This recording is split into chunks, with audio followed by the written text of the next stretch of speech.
This is the notes for section 12.2, circles. If you haven't done so already, make sure you pause the video at this time and read the section before continuing on. So in 12.1 we looked at parabolas, which was our first look at a conic section. Our second one is going to be at circles. Now both of these are conic sections that we've talked about before.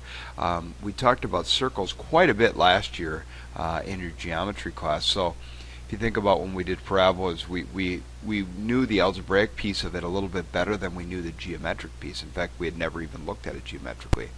Well, with circles, we know it a little bit better geometrically, but we don't know it quite as well algebraically. So that's what we want to do, is kind of link those two ideas together today.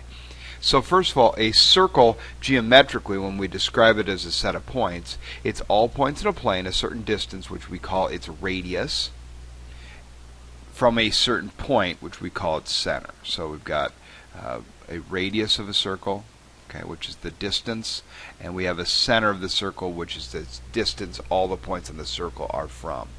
Okay, so we only need a distance and a point to describe a circle both geometrically and algebraically. So the only thing that we need to know is where is my center point and what is the distance those points are from that center point. Okay. At this point, you might want to just reread example number 1 on page 805 before I go on. And what we're going to do is we're going to look at how we can use the distance formula to algebraically describe circles. So we've got our center and we've got our radius now. Now we want to algebraically describe those, and we're going to do that through example 1 here.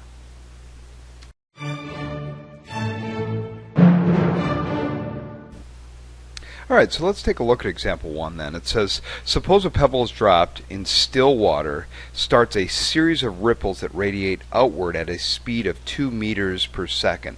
Find an equation to find the location of a point on the first ripple in 5 seconds. Okay, so what I want to do as I think about that problem, I want to do it by using the distance formula, because I want to know, my question is find an equation for the location of a point on the first ripple in 5 seconds. Okay, so I want to think about how far would that be from where I started. So to do that, I'm going to use my distance formula. Remember, it's the difference between the x values squared plus the difference between the y values squared, and then we take the square root of that.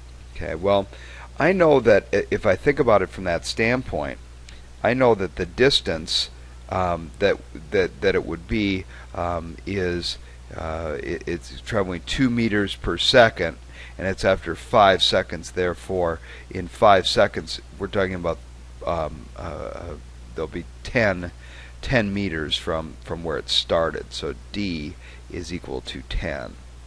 Okay. Now I'm going to say, and it doesn't matter on this one, but I'm going to say that my center is 0, 0. That's the easiest center to start with.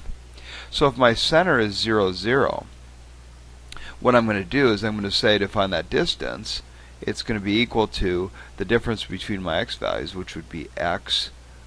Remember, we're trying to find all the xy points now.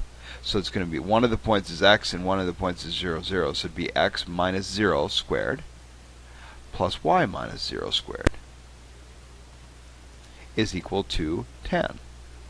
Now, I don't like radicals. I like to get rid of radicals, and I don't, so to get rid of a radical sign, all I have to do is square both sides. So if I square this side and I square this side, squaring a square root just undoes it. Therefore, I have 100 is equal to, well, x minus 0 squared is just x squared, and y minus 0 squared is just y squared. So I'm left with x squared plus y squared equals 100.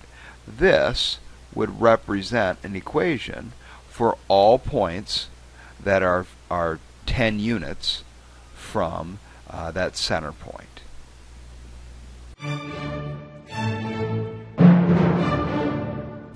Alright, let's take a look at example 2 then.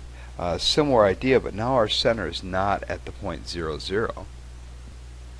Instead, our center is at the point 5 and then 7/4. So the idea is still the same. I'm still going to be using my distance formula to go ahead and come up with my equation.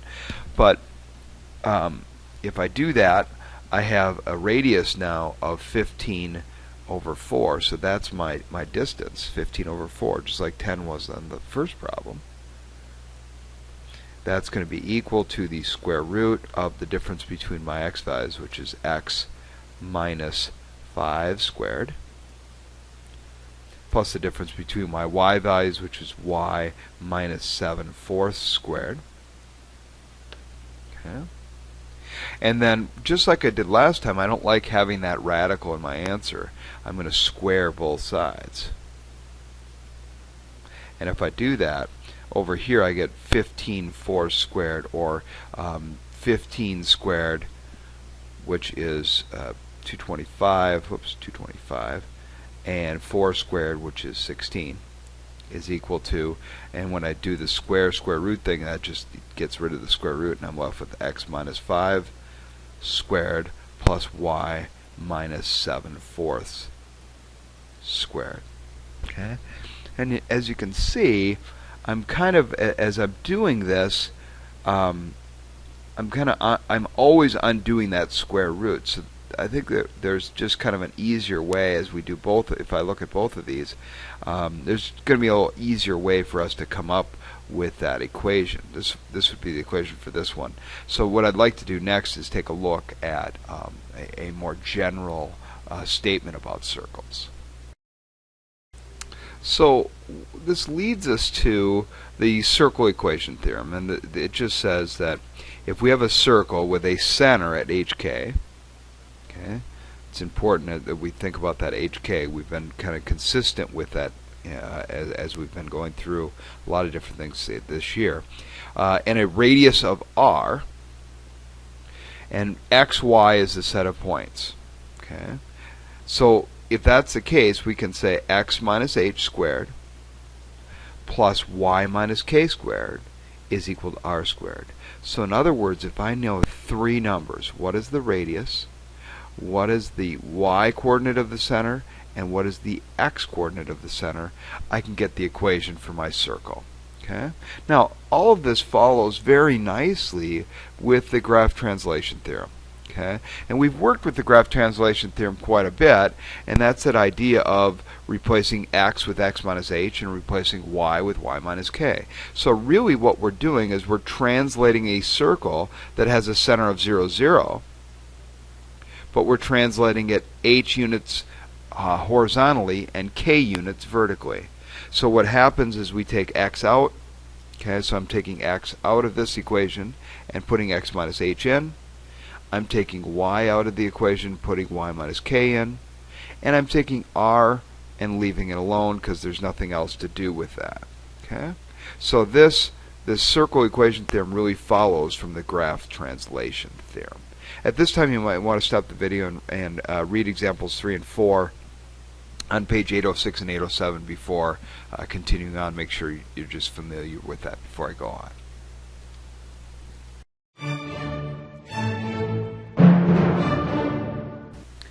So if we take a look at example 3, taking into mind our general equation for a circle, this stuff right here, it says find the center and the radius of a circle. So now we're given the equation, we want to find the other two things. Well, I know that in general my center is always the point hk. So if it's the point hk, what I'm going to do is I'm going to try and match up where h is and where k is on here. So it says x minus h, therefore if I have x minus 7, that means that my h value is 7. And if I have y plus 8, that means that my k value has to be negative 8, because remember it's minus k, so it's got to be the opposite. And the way I think about it is it's always going to be the opposite of whatever that sign is there. Therefore my center is the point 7, negative 8. And then the second piece says to find the radius of the circle. Well, I know this is 121, which is what r squared is. So if r squared is equal to 121, well then r has to be equal to the square root of that. And the square root of 121 is 11. Therefore the radius of that circle is 11. Okay? So then part B of that says, well, let's graph that circle. Okay? Well, if we're going to graph that circle, we're going to plot it on our coordinate grid here below. And to do that, the first thing we need to do is find the center point. So if we lay out a graph where we have, I'm going to have each one of these squares going up by 2. So if that's the case, here would be my center point at 7, -8. Okay. Now I have a radius of 11. So think about what that means is that it represents all points that are 11 units from that center point. So the easiest thing to do to start out with is get 4 points that you know absolutely have to be on that line. And to do that, we can go up 11, down 11, to the left 11, and to the right 11. So I've gone through then, I've plotted those 4 points, and then you can just go ahead and rough in your circle, or you could take out a compass and draw it in as well. So here I've drawn in that circle, so this would represent the graph of the equation that we were given here in number 3. Part C of this one asks for what transformation maps x squared plus y squared equals 121 onto the circle. Well, if you think about it, the circle that we started with up here, we did a transformation or translation of 7, -8. Okay, so that's the transformation that we would do there. It's a translation of 7, -8. Okay. So let's look at D and E then. It says solve for y and graph on your CAS. So I'm going to use my CAS actually to do the solving. So I want to get y by itself. So what I'm going to do is I'm going to come over to my CAS. I'm going to enter that solve, and I'm putting all of it in for y. And you'll notice that I get both a positive value for that and a negative value for that. Okay, so this is solved for y now. And then finally what we want to do is we want to take those values and we want to graph it. Okay, so we're going to graph it, I have to actually graph 2 separate functions. I have to graph this function and this function here. So I'm going to enter both of those equations. One is f1 of x and the other one is f2 of x. Okay, and then you'll notice they'll come up here and you won't be able to see the whole thing, so you got to change your window settings so that you can. So just go to window, and what you can do to see the whole thing is you can go to zoom fit, and it will fit the thing, or at least most of it in there. Okay, pull that over. Now you'll notice that it doesn't look very circular, and the reason why it doesn't look circular right now is because it's the screen isn't a square, so it's stretched more on the x than it is on the y. So if I wanted to look at it from the standpoint of so it looked more like a circle, we would have to have our scales set up in such a way that the x scale and the y scale are exactly that same. And I can do that if I go to window, and instead of going to I want to go to zoom square, and you'll notice that when I do that it squares it out and makes it more circular. You'll also notice that right on the edges here it doesn't do a very good job of putting them together, and that's because we don't really graph functions, and that's where it becomes vertical, so that's why we have a little bit of a problem there. But it would map a circle if you put those two together. So part E then says, well, what if x is equal to 4, what would the value of y be? So I'm going to plug 4 into my equation. So I have 4 minus 7 squared plus y plus 8 squared equals 121. And now I want to solve that. Well, this is -3. -3 squared is 9. So I have 9 plus y plus 8 squared equals 121. I'm going to subtract 9 from both sides. Therefore I have y plus 8 squared is equal to, that would be 112. Then I can take the square root of both sides to get rid of the square, so I have y plus 8 is equal to the square root of 112, and y plus 8 is equal to the opposite of the square root of 112. So there's going to be two values there. Therefore, y would be equal to the square root of 112 minus 8. And y would also be equal to the opposite of the square root of 112 minus 8. So those would be my two values of y.